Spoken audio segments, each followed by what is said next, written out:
નમસ્કાર વિદ્યાર્થી મિત્રો, હું હિરેન કંસારા શિવ ગ્રુપ ટ્યુશનમાં આપનું સ્વાગત કરું છું. વિદ્યાર્થી મિત્રો, ધોરણ 10 નો ગણિત વિષય એ બધા વિદ્યાર્થીઓને અઘરો લાગતો હોય છે, પરંતુ એ બહુ સરળ છે. બરાબર. હવે પ્રશ્ન એમ ઊભો થાય કે સ્ટાન્ડર્ડ મેથ્સ લેવું કે બેઝિક મેથ્સ લેવું. સ્ટાન્ડર્ડ મેથ્સ લેવું તો કોને લેવું, બેઝિક મેથ્સ લેવું તો કોને બેઝિક મેથ્સ લેવું. બરાબર. ધોરણ 10 માં આ પ્રશ્ન ઊભો થાય છે. અચ્છા, તો આપણે એનો જવાબ માટે તમને જાણ ખાતર કહી દઉં કે જે વિદ્યાર્થી મિત્રોને 11-12 સાયન્સ લેવું છે અને એમાં પણ મેથ્સ લાઈનમાં જવું છે, મતલબ એન્જિનિયરિંગ લાઈનમાં જવું છે, મેથ્સ ભણવું છે. 11-12 સાયન્સના બે ગ્રુપ આવે, મેથ્સ ગ્રુપ અને બાયોલોજી ગ્રુપ. હવે જે વિદ્યાર્થી મિત્રોને મેથ્સ લાઈનમાં જવું છે, મતલબ એન્જિનિયર બનવું છે, એ લોકોએ કમ્પલસરી સ્ટાન્ડર્ડ મેથ્સ લેવું પડે. અને જે વિદ્યાર્થી મિત્રોએ બાયોલોજી લઈને મેડિકલ લાઈનમાં જવું છે, ડોક્ટર બનવું છે, અથવા તો કોમર્સ લેવું છે, આર્ટ્સ લેવું છે, તો એ વિદ્યાર્થી મિત્રોએ પણ બેઝિક મેથ્સ પણ ચાલી જાય, એ લોકોને બેઝિક મેથ્સ પણ ચાલી જાય. તો આજે આપણે બેઝિક મેથ્સના અને સ્ટાન્ડર્ડ મેથ્સના દરેકનો શું ફરક છે, શું ગુણભાર છે, શું પેપર સ્ટાઇલ હોય છે, તે આપણે આ વિડિયોમાં જોઈશું. તો જોતા રહો મારી સાથે. હું હિરેન કંસારા આપનું સ્વાગત કરું છું. ધોરણ 10 વિષય ગણિત. તો કે પ્રકરણ પ્રમાણે ગુણભાર. વિદ્યાર્થી મિત્રો, તમારે કુલ 14 પ્રકરણ ભણવાના છે 10મા ધોરણમાં. બધા જ ચેપ્ટર, બધા જ પ્રકરણ એકદમ ઈઝી છે, બહુ સરળ છે. બરાબર છે. મારી સાથે મહેનત કરશો, 100 માંથી 100 મતલબ 80 માર્ક્સ નું પેપર હોય ને 20 માર્ક તમારી સ્કૂલમાંથી તમારે મેળવવાના હોય. એફએ એસએ કરીને 5-5 માર્કના પેલા તમારા સ્કૂલમાં જે પરીક્ષા લે એમાંથી 5 માં કન્વર્ટ કરીને તમને એક ગુણ મેળવવાના હોય છે. અહીંયા 80 માર્કની જે બોર્ડ દ્વારા પરીક્ષા લેવાય, ગુજરાત બોર્ડ દ્વારા પરીક્ષા, એનું આપણે સ્ટ્રક્ચર મતલબ એની પેપર સ્ટાઇલ શું છે, પ્રશ્નનું પરિપત્ર શું છે, એ આપણે જોઈશું. અને કયું ચેપ્ટર કેટલો ગુણભાર ધરાવે છે, બેઝિક મેથ્સ માટે કેટલો ગુણભાર છે અને સ્ટાન્ડર્ડ મેથ્સ માટે કેટલો ગુણભાર છે, તે આપણે જોઈશું. તો પહેલું ચેપ્ટર છે છોકરાઓ, વાસ્તવિક સંખ્યાઓ. બરાબર. વાસ્તવિક સંખ્યાઓ જે છે તે બેઝિક મેથ્સ માટે, બેઝિક મેથ્સના વિદ્યાર્થીઓ, જે વિદ્યાર્થી મિત્રોએ બેઝિક મેથ્સ લીધું છે, એમને 2 માર્કનું ચેપ્ટર પૂછાય છે. 80 માંથી કુલ 80 માંથી 2 માર્કનું ચેપ્ટર પૂછાય છે. પહેલું ચેપ્ટર વાસ્તવિક સંખ્યાઓ. સર, તમે અહીંયા લખ્યું છે કે જનરલ વિકલ્પ વિના અને જનરલ વિકલ્પ સાથે, એ શું છે? તો કે જનરલ વિકલ્પ વિના મતલબ કમ્પલસરી તમારે 2 માર્કનું તો 80 માંથી હશે ને હશે. અને જનરલ વિકલ્પ સાથે એટલે એ ટોટલ 109 માર્ક છે. એટલે આપણે દાખલા તરીકે પેપર સ્ટાઇલ અમે તમને રજૂ કરી છે, એમાં તમને આપે કે કોઈ 13 પ્રશ્નોમાંથી કોઈ પણ 9 પ્રશ્ન જ લખો. તો આ 13 પ્રશ્ન જ્યારે ગણવામાં આવે ત્યારે એને કહેવાય જનરલ વિકલ્પ સાથે. બરાબર છે. અને જ્યારે તમે 9 પ્રશ્ન લખો છો એને કહીશું આપણે જનરલ વિકલ્પ વિના. બરાબર છે. હવે 13 માંથી તમે કોઈ પણ વિદ્યાર્થી મિત્ર 9 પ્રશ્ન લખે, 10 પ્રશ્ન લખે, 11 લખે, 10મો અને 11મો પ્રશ્ન એ જનરલ વિકલ્પ સાથે કહેવાય. અને જેટલા લખવા કીધેલા છે, 9 પ્રશ્નના જવાબ લખવા કીધેલા છે, તો એ 9 પ્રશ્ન એ જનરલ વિકલ્પ વિના કહેવાય. ઓકે, તો ધ્યાન આપજો વિદ્યાર્થી મિત્રો.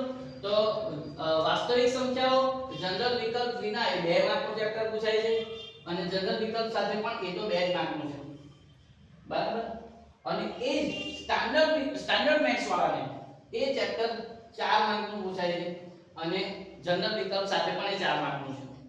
વિદ્યાર્થી મિત્રો, બેઝિક મેથ્સ અને સ્ટાન્ડર્ડ મેથ્સ બંનેમાં શું તફાવત? તો કે જે ઈઝી ચેપ્ટર છે, જે સરળ ચેપ્ટર છે, બરાબર છે, તે સરળ ચેપ્ટર બેઝિક મેથ્સમાં એનો ગુણભાર વધારે હોય. દાખલા તરીકે જોઈએ આપણે તો આંકડાશાસ્ત્ર અને સંભાવના. આંકડાશાસ્ત્ર અને સંભાવના જે છે એ આંકડાશાસ્ત્ર અને સંભાવના બેઝિક મેથ્સ વાળાને 14 અને 16 માર્કનું જનરલ વિકલ્પ સાથે 14 અને 16 એટલે 30 માર્કનું તો ઓલમોસ્ટ 2 ચેપ્ટરમાંથી પૂછાય છે. 30 માર્ક્સનું 2 ચેપ્ટરમાંથી કોને? બેઝિક મેથ્સ વાળાને. જ્યારે સ્ટાન્ડર્ડ મેથ્સ વાળાને એક ચેપ્ટર જનરલ વિકલ્પ સાથે 18 માર્કનું છે. 10 ને 8 18 માર્કનું ચેપ્ટર છે. જો પેલા લોકોને 30 માર્કનું. જ્યારે ત્રિકોણમિતિનો પરિચય, ત્રિકોણમિતિના ઉપયોગો, બરાબર એ જે છે આ બે ચેપ્ટર એ સાયન્સને લગતા ચેપ્ટર છે. 11 બાર સાયન્સ તમારે ભણવું હોય તો આ બે ચેપ્ટર તમારા માટે બહુ ઇમ્પોર્ટન્ટ છે, બેઝિક છે. 10મામાં ફક્ત એનું બેઝિક નોલેજ તમને મળવાનું છે. તો એ જે ચેપ્ટર છે એ જનરલ વિકલ્પ સાથે પણ જોઈએ ને તો 8 માર્કનું થાય, 6 ને 2 8 માર્ક. હવે એ ચેપ્ટર થોડા અઘરા હોય એટલે એ સ્ટાન્ડર્ડ મેથ્સ વાળા એનો ગુણભાર કેટલો બનાવ્યો તો કે 7 ને 4 11 માર્કનું ચેપ્ટર બનાવ્યું. જ્યારે એને 8 માર્ક હતા તેના 11 માર્ક થઈ ગયા, બરાબર છે. પછી બીજું ચેપ્ટર છે બહુપદી. એ બંનેમાં 6 માર્કનું છે, જ્યારે સ્ટાન્ડર્ડ મેથ્સ વાળાને 9 માર્કનું પણ પૂછાઈ શકે છે જનરલ વિકલ્પ સાથે. ત્રિચલ સુરેખ સમીકરણ એ 4 અને 8 માર્કનું જનરલ વિકલ્પ સાથે 8 નું છે, જ્યારે જનરલ વિકલ્પ વગર વિના સ્ટાન્ડર્ડ મેથ્સ વાળાને એ ચેપ્ટર 8 માર્કનું છે, બરાબર. દ્વિઘાત સમીકરણ એ જનરલ વિકલ્પ સાથે જોઈએ તો 7 માર્કનું છે, બંનેને સ્ટાન્ડર્ડ અને બેઝિક. અમુક ચેપ્ટર તો બેઝિક અને સ્ટાન્ડર્ડ બંનેને સેમ જ હશે ગુણભારની દ્રષ્ટિએ. અમુક ચેપ્ટરમાં ગુણભારમાં થોડો તફાવત જોવા મળે, બરાબર. સમાંતર શ્રેણી, જો આ ચેપ્ટર સમાંતર શ્રેણી છે એ બેઝિક મેથ્સ વાળાને 13 માર્કનું પૂછાય છે, એની ઓપોઝિશનમાં સ્ટાન્ડર્ડ મેથ્સ વાળાને માત્ર 9 માર્કનું પૂછાય છે. 5 માર્કનો તફાવત જોવા મળે છે. ત્રિકોણ ચેપ્ટર, ત્રિકોણ બસ આ ચેપ્ટરમાંથી બેઝિક મેથ્સ વાળાને ફક્ત એક પ્રમેય પૂછાય અને એક સાબિત કરવાનો દાખલો જેને આપણે રાઇડર કહીએ છીએ એ આ ફક્ત બેઝિક વાળાને પૂછાય, જ્યારે આ લોકોને સ્ટાન્ડર્ડ મેથ્સ વાળાને એક પ્રમેય પણ પૂછાય અને સાથે એક કમ્પલસરી નો દાખલો પણ પૂછાય. બેઝિક મેથ્સ ને દાખલો પણ પૂછાય સાબિત કરવાનો. યામ ભૂમિતિ ચેપ્ટર બેઝિક મેથ્સ વાળાને 11 નો ગુણભાર ધરાવે છે, જ્યારે સ્ટાન્ડર્ડ મેથ્સ માં એ 5 માર્કનો ગુણભાર ધરાવે છે, બરાબર છે. ત્રિકોણમિતિની વાત આપણે કરી. વર્તુળ નામનું ચેપ્ટર છે જે 8 માર્કનું આપણે જનરલ વિકલ્પ સાથેની જ વાત કરીએ. તમારે કોઈ બે ચેપ્ટર, આ બે ચેપ્ટર એવા તમે પાકા કરી નાખો તો 30 માર્ક તો તમારા જ આવી જાય, એટલે પાસ થવું તો તદ્દન સરળ છે, બરાબર છે. 10માના ગણિતમાં નપાસ થવું અઘરું છે, પાસ થવું બહુ સરળ છે, બરાબર. તો આ બે ચેપ્ટરની વાત કરીએ તો એ 20 માર્ક થઈ જાય. અને બાકી રહેલા ચેપ્ટર જે છે વર્તુળ સંબંધિત ક્ષેત્રફળ, વર્તુળ સંબંધિત ક્ષેત્રફળ માત્ર 2 માર્કનું પૂછાય છે, કોને? બેઝિક મેથ્સ વાળાને, જ્યારે સ્ટાન્ડર્ડ મેથ્સ વાળાને એ 4 માર્કનું પૂછાય છે. પૃષ્ઠફળ અને ઘનફળ એ 6 માર્કનું ચેપ્ટર છે, જ્યારે એ પૃષ્ઠફળ અને ઘનફળ સ્ટાન્ડર્ડ મેથ્સ વાળાને જે કામનું છે જે 12 માર્કનું ડબલ, ઓલમોસ્ટ ડબલ, એનો ડબલ ગુણભાર છે, બરાબર વિદ્યાર્થી મિત્રો. તો 80 માર્કના આ ચેપ્ટર 80 માર્કનું જે ગુણભાર છે એને જનરલ વિકલ્પ સાથે ગણીએ તો 109 માર્કનું પેપર બને છે. આ તો થઈ પ્રકરણ પ્રમાણે ગુણભાર. 14 પ્રકરણ ગણવાના છે અને એના પ્રમાણે એનો કેટલો ગુણભાર છે તે. હવે આપણે જોઈશું પ્રશ્નપત્રનું પરિરૂપ એટલે પેપર સ્ટાઇલ. કેટલા પેપરમાં કેટલા પ્રશ્નો લખવાના છે એ બી તો આપણને ખબર હોવી જોઈએ કે સાહેબ 1 થી 24 નંબરના જે પ્રશ્નો છે તમે ધોરણ 9 માં પહેલું જે વિભાગ A હતો એમાં શું આવતું તો કે MCQs આવતા, ખાલી જગ્યા આવતી, તેના 3 વિકલ્પ તમને કાઉન્સમાં આપેલા હોય, ખરા ખોટા આવતા, એક બે વાક્યમાં સવાલ જવાબ આવતા અને છેલ્લે જોડકા આવતા. એ અહીં 10મા ધોરણમાં 24 માર્કના છે વિદ્યાર્થી મિત્રો. બધા જ પ્રશ્નો અહીંયા ફરજિયાત ગણવાના છે તમારે, મતલબ આ 24 માર્કનું ફરજિયાત છે, કમ્પલસરી છે. આમાં તમને કોઈ પણ જાતનો જનરલ વિકલ્પ મળતો નથી, બરાબર. જ્યારે વિભાગ B જે છે એમાં પ્રશ્ન આ 24 માર્ક તો 24 અહીંયા થઈ ગયા પ્રશ્નો, રહ્યા કેટલા 25 થી 37. હવે 25 માં આવ્યા તો 25 થી 37 નંબરનો જે પ્રશ્ન છે દરેકના 2 ગુણ છે, બરાબર છે. દરેકના 2 ગુણ. હવે 13 પ્રશ્ન પૂછવામાં આવે છે આ વિભાગ B માં, એમાંથી તમારે કોઈ પણ 9 જ લખવાના છે. 13 પ્રશ્ન પૂછેલા છે તેમાંથી કોઈ પણ 9 જ આપણે લખવાના છે, બરાબર છે. એટલે 9 લખવાના, એટલે 9 ગુણી 18, એટલે આના માર્કિંગ કેટલા માર્કનું થયું બેટા? 18 માર્ક. સમજમાં આવે?